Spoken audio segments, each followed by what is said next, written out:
All right. So we were going over sign contract emails that you can send out to your clients whenever you sending them a document that they need to sign. Okay. So we created the email, the original email that you would send out when you're trying to get them to sign it. But you can also send another email after that, um, which is the received contract after they sign it. So the quickest way to be able to do that is if you already created the first one, all you need to do is just duplicate the first email that you created, and then just change the wording in it.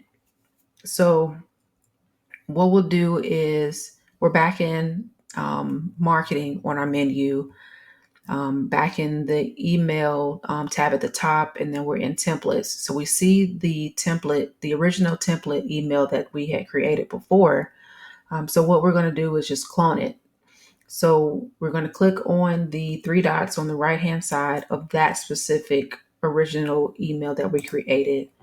And then we're going to click clone. Okay, clone this email template. We are going to actually change the name.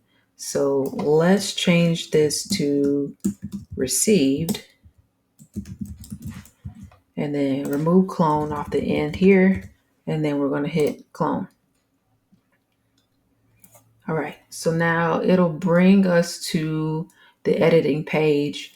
And now all we need to do here is just remove the button and change the wording.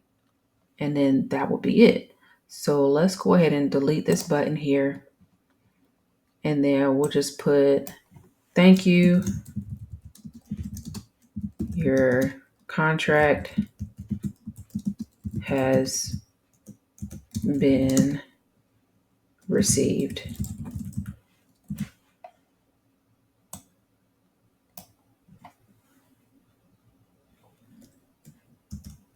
All right, we can just do that.